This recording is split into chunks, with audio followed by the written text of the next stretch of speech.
the twist of the film with the spades, or that the reason why he killed them was because of an old spades game, was hilarious to me on so many levels. Another reason why you knew this film was done by a Black writer was because when you play spades, people gotta know how to play. Like no one's teaching no one how to play spades. And when they was like, yeah, you can watch, but you can't get in because you got to be on a team. And I thought that was very true to life. I have been the Clifton character, and I had to learn how to play spades in college, and to be and I don't know table. how to play. My card, I guess, in that scene would be on. I don't know how to play. Well,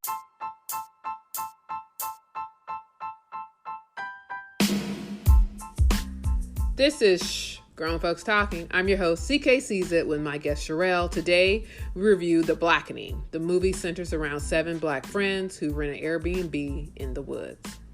But they all can't die first. This episode contains spoilers, so if you haven't seen the film, watch it first. It's a good time, then listen.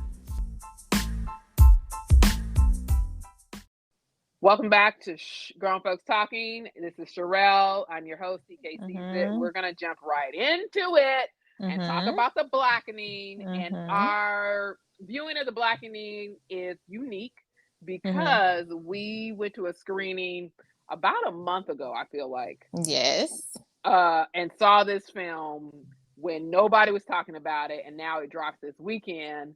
And I said back then, I hope this film gets the marketing and gets the promotion that it needs, because I think it is a good film, and that people need to see this film, and that it's super funny. And I feel like my dreams are coming true when it comes to this film. Now, Sherelle, The Blackening, what were your expectations going into this movie?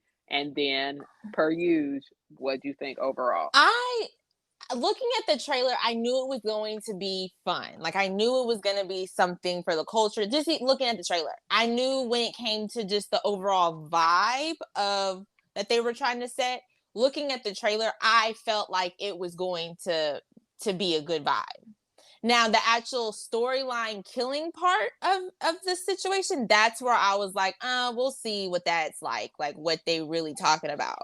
I was surprised that Morgan's character, the one who died, that she died at the beginning. I thought she was part of the cast, the main crew. Yes. Yeah. I thought she was part of the whole cast. So that I was kind of like, wow, okay. I didn't think that was going to how that played out. So but I love this movie. Like, I don't really have any complaints about this movie, like, at all. Yeah, it's going to be a short chit chat. Yeah. Because I had the trailer. We watched the trailer. I think you gave me the trailer. You texted me the trailer, and I watched it, and I laughed. My concern was, is all the good stuff gonna be in this trailer? And then I'll get the movie and be like, oh, I already know what's gonna happen, because the trailer didn't ruin it for me. But pleasantly surprised. I'm not a fan of horror films. I don't like slasher films like Saw. I don't care for stuff like that. Or Us. Love Jordan Peele. I saw the trailer to Us and the premise, and I was like, yeah, that was definitely creepy. I'm going to have to tap out on that. But I'll do Get Out. Like, I'll do psychological thrillers.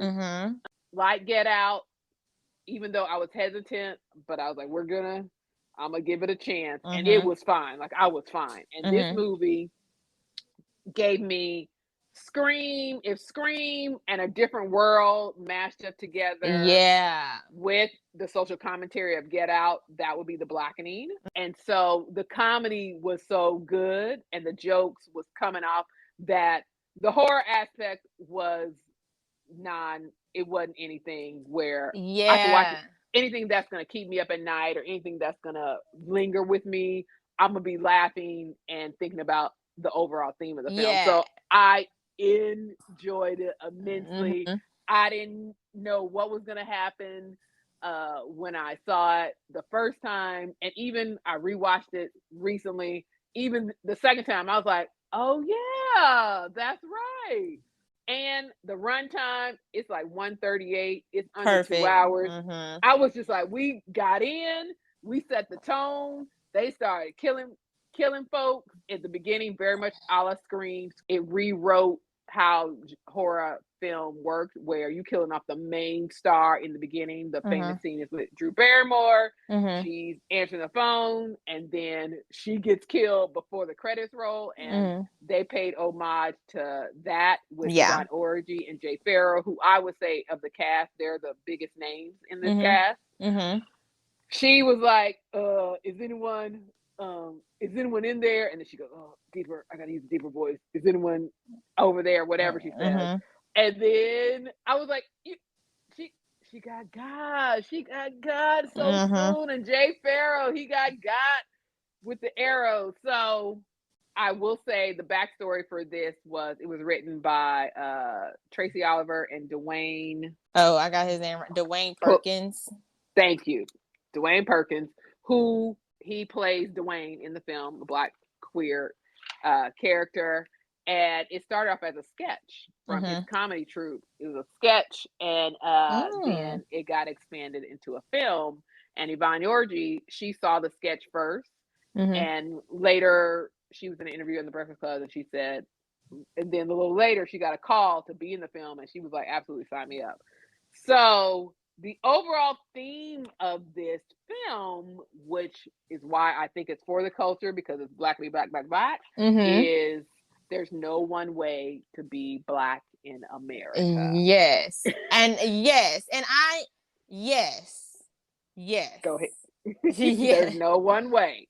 Yes. And it that's the theme, and that theme is reinforced throughout this crazy game, and then just kind of how they all came together. So you related a lot to Grace Byers' character. Yes, Allison. And you know what? Now that you said that is true, because, you know, her being biracial, and, you know, the different commentary about, you know, there was a picture of a zebra. Oh, I see you. I was called zebra before. You know, I've heard all the little comments, all the biracial comments. And when you said that didn't even occur to me, because I never heard anyone call someone that. But that gave me, I was like, oh, this is written by a Black person. Like somebody in the culture put that in this film because you were able to extract that moment from your life. And I, probably not just you, just other people who are biracial probably heard that same line before. And how she was saying in the car, she's very pro-Black, that character, because she had the African ring, and then she said something about white people. It was about her daddy, because they were talking about her daddy, and she was like, I can't stand white people. And then they were like, isn't your dad white? And she was like, that's why I can't stand. And that's something that is kind of funny to me, because when people see biracial people, like, you know, some people think that, you know, you're white or you're Black, you're not Black enough, you're not really white, or your hair, like people touch my hair, you know, when I was in middle school, you know, because I grew up with race not being a thing in my household. It's just, I am what I am. I asked my mom one time, it popped in my head, I was like 7, 8, what am I? She said, you're a Black woman. And it ain't never been nothing else. And then, you know, as I get older, people are saying, oh, your hair is just like ours. Like if I was straight and I went to school, oh, your hair is just like ours. I thought it would have been different. And all these different things. And when you're biracial, you be hearing everything because sometimes, you know, non-people of color, they think they can get a pass with you sometimes too. And they can just say little things, you know? Right. It's just as being biracial, I'm not going to say it's hard. I had a whole YouTube series about this at one point, but we do hear different comments. And like behind closed doors. That if someone who looked Black, they wouldn't hear those same comments. Yes. Like, it's like you just hear different. You hear it from just both the Black and white side. It's always a comment. Always, always, always. And it used to really, really upset me. Like when I started being aware of like it, because at first I wasn't aware of it. But when I became aware, it used to really, really, really upset me. Like I would be really, really, really hurt. Like I've lost friends behind, I felt like, some inappropriate comments that were made. But now I just kind of like, you know, people are going to say what they want to say about me regardless. So, but to back to the movie and them touching on it, it is a thing where I feel like that's a real issue. Some just in the Black community, you're not. Some people aren't. If someone talked super proper, like you know, I had this friend. She talked super proper. She was dark and she talked proper, like proper. She got little things like, oh, she's not really Black. You hear how she talks? Like, you know, it's just things that it's like this checklist that you need to have to be Black enough. Yes, that you don't know there is a checklist. So from your perspective, and then from my perspective, my dad is from Ghana. So when I was growing up, I did not want to embrace I'm a literal African American. My mom was born in Ohio, and we lived in Florida. That's where they met.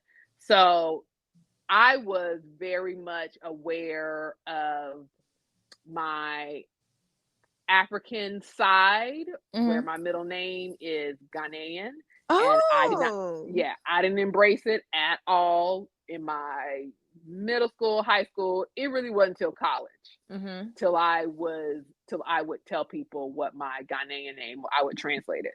So then I was raised in the church, and I'm a dark-skinned woman, and I was getting comments from Black people, not white people, Black people in my community.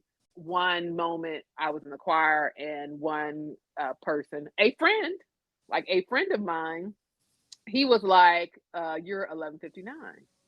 And I was like, what is that? Midnight. So oh my gosh. He's a light-skinned guy, and he called me 11:59. So meaning I'm super dark. So, and I was middle school. Yeah, I was like middle school when I heard that comment. I was very much criticized by my skin color. Oh my gosh. And then having my middle name and then my last name is Ghanaian. That part I couldn't hide. It took me a while to embrace my African side of who I am as a person. So I just find it super interesting, like your biracial side, and then how you got comments from both your Black community and the white community. And I got comments mainly from the Black community. The white people was just like, you Black. Yeah. And I'm looping you in with everybody else. Yeah.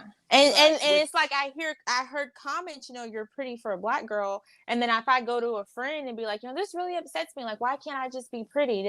They're like, well, you're not even really Black. And I'm like, do you not see my skin tone?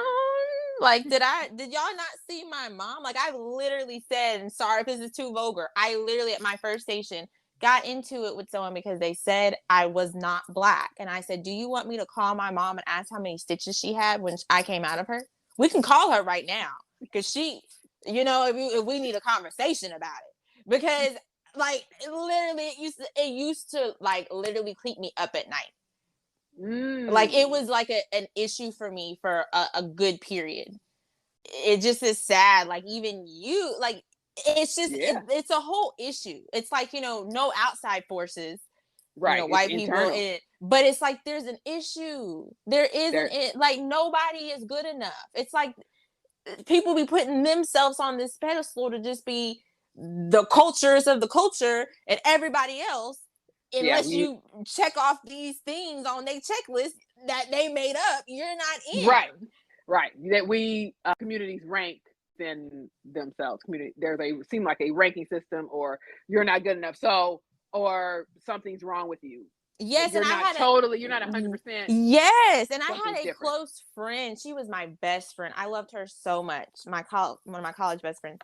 And we're no longer friends, but she was the same complexion as me.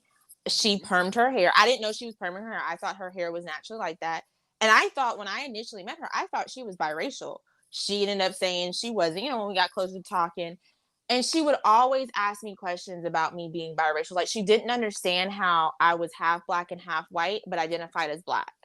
Like she couldn't get the concept. And like she would make little comments all the time that I felt like weren't cool towards me being biracial, but it hurt me even more because I'm like, we're the same skin complexion. Like, we're the Mm. exact same. You just happen to have white, probably in your great grandparents or Yeah, grandparents, like in and your tree, your family tree. mine are a little closer. But the fact that that was being there when it's like we really not too far apart is like, Why is what? this issue? Right. So I really appreciated this more, on top of just this movie, the killings and this, that, and the fourth, and the, you know, the horror aspect of it. It was great. But I appreciate the conversation this is starting. And I hope people really tap into this conversation I and agree. really see that it starts with inside the culture and then out. Yeah. And I think it's a bit of a little referendum of this is how we need to evolve out of this thinking. Back to the film. So Allison's character, Grace Byers, she was biracial, but she identifies she's Caribbean, like she's from the Caribbean, and so is Lisa, that actor. She's from the Caribbean. Nambi, they made a joke like he's from Africa, even though Africa is a continent, he's from a country there. But his dad he was like Oakland A's and trying to quantify his blackness by saying, you know, I'm an American. And then you had the black nerd, which was Clifton, Jermaine Fowler's character. And then you had your black girl, Shanika, with the fake Birkin bag. And then you had your reformed gangster, the light-skinned King, who was also, so all these, and then you also had a black queer man. So different variations of Black Americans, and all at this Juneteenth celebration / horror cabin in the woods. So yes, I hope the conversation is being had, and like we said before, there's many different versions of Black Americans, like Caribbean, from the continent of Africa. Then you have your people from regional. So you have Southern people, West Coast, East Coast, all that people kind of stuff. who are Black and Native American. Black and Native American. That's a big thing. Yes, absolutely. Biracial or mixed with different two ethnicities. And we're all under this big umbrella. Under the genre of horror, you can put this social commentary in there and it kind of works without being preachy. So I went to the ATX TV Festival because we live in Austin, and one of the panels was a gentleman named Joe Kim Booster, and he was talking about queer culture and queer content, and how he said, someone asked him the question, what type of genre suits telling these type of stories of people in color, and he goes, horror. And this film kind of proves that, where you can have a genre. Horror is a genre we're all familiar with. We all know the different tropes, but you can drop in social commentary within the genre, and as we have seen, it be successful. And horror film is used in all kinds of ways to talk about different overall world issues. When you talk about alien invasions, that was kind of a commentary on Russia invading America. Like, there's a whole history behind that. But you can get away with a lot under the guise of horror. And that's where I ended from there. So the director of this film was Tim Story, who has directed Ride Along. He directed Think Like a Man, Shaft, Barbershop, Fantastic Four, Rise of the Silver Surfer. What do you think of directing? Because I thought directing was good. Like I like this film. I really do not see any issues. Like, the directing was good, the storyline was good, like the casting was good. I thought he did a fantastic job. The premise was Juneteenth weekend, and they dropped it on Juneteenth weekend. So again, shout out to marketing, because as I talked about on another film called Flaming Hot, the guy who was said to have invented Flaming Hot Cheeto, he was like, we have a good product, but no one knows about it. And so hence they started their on the streets marketing campaign. And that my hope for this film was that there's money put behind marketing so people can know about it again, because it's good. And so I've seen this cast on The Breakfast Club. The writer Dwayne, he was on CBS This Morning talking about it. So to get these box office numbers up, and because he also said in an interview that Hollywood likes formulas. They like to put out content they know make money. So Get Out was by Jordan Peele, your favorite director. It made Mm-hmm. money, and Mm-hmm. so his theory is that now Hollywood wants to make more Get Out, and he is like they're not interested in original ideas, because with an original idea comes the risk it's not going to make money. Hollywood Mm-hmm. is a business, is a show business, so it has to make money. Mm-hmm. And they put, and if there's a tried and true franchise or something that they know people are going to come to the box office and spend money on, that's the stuff they're going to produce. Hence Mm-hmm. the reason why you get all these comic book movies and all these different universes. And he wants to show that this is a horror genre that we're familiar with. He's put a twist on this horror genre. It's an all black cast Mm-hmm. on Juneteenth weekend, and the goal is for it to make money. So Mm-hmm. other black content creators or other people of color content creators can pitch their ideas to Hollywood, and they can be like, okay, I'm not sure about this idea, but because other Yeah. movies have proven to make money, we're going to give you a chance. So Yeah. that's amazing. Mm-hmm. And the last note for being Juneteenth weekend, Juneteenth was just became a federal holiday Uh-huh. last year, and the one of the actors, Niami Sinquan Wallace, he Mm-hmm. wants Juneteenth weekend to be a blockbuster weekend Oh for yeah. black content, like July 4th is. So this actor Sinqua NQUA, he wants Juneteenth to be a blockbuster weekend. That would So be cool. that would be cool. So Hollywood knows, hey, we need to put stuff together to drop on this weekend, because we know It just People of Color is about to come out. the thing is they would only have to, in my opinion, choose one. Yeah. Oh Because yeah. One. and One. maybe do the other stuff, Amazon Prime, Yes. Hulu, stuff like Yes. that. They would have to Yeah. just choose one for Blockbuster, because I don't want no competition. I want all of them to do well. If Yes. it's a good Totally. film. Yeah. But Like yes, one film we know we're gonna be in the theaters to watch this movie, because it's gonna be for us, but about us, and written by us, yeah, directed by us. Because another thing that the writer noted, he was just like, when he turned in the script, he didn't really get a whole bunch of notes. He didn't have to dial down some of the characters, because all the characters that we saw, those are people in our lives. He's like, I mm-hmm. know I can relate to this person. This person is fully developed. I know this person. This character is not written by someone outside of the community. Mm-hmm. And another aspect of the film that I enjoyed was that this was around the Juneteenth, like we're celebrating Juneteenth, the Mm-hmm. holiday. So that was in the movie. So it just all tied in together perfectly Mm-hmm. and nicely. Who pulled out the killer before me? And I Yes. wanted you to explain, how'd you do that? When I'm watching a film, I'm consistently predicting the end and making the ending in my head as we're going along. And I just don't think there was any point to his character unless he is the one behind it. Like, there's no point for you being here, like, at all. Like, don't nobody know you. Y'all are grown. Like, why They couldn't get his would name right. They couldn't remember yes? him.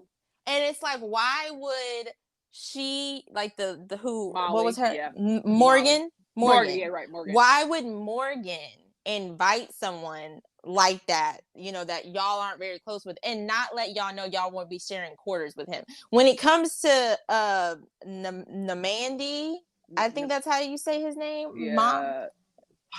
When it comes to him, yeah, they all knew Nambi, him. Nambi, yes, him. They all knew him, but Lisa wanted to keep it under wraps because she didn't want, Dwayne it. But they all knew, everybody else knew. They just was keeping it a secret from Dwayne. So I just instantly, I'm like, why would she be planning a trip and not tell everybody else who else she inviting? And you gonna be living in the house? You don't roll like that. You don't live in no quarters with nobody and not tell the rest of the people. Yeah, an Airbnb. Yes, because they all had to put in. Yes, yes. I agree. But I rarely. It usually has to be a bad movie for me to figure it out who the killer is or because I'm always behind. So that didn't even occur to me. I was just like, he's a nerd. He done wrote an invitation. I thought she may have felt sorry for him. Mm-hmm. That's how he got the invite. And also he was the first one that got, besides Morgan and Sean, because he wasn't black enough with the Trump response, and he got shot with the arrow, I was like, he's out. He's out. Didn't see it coming at all.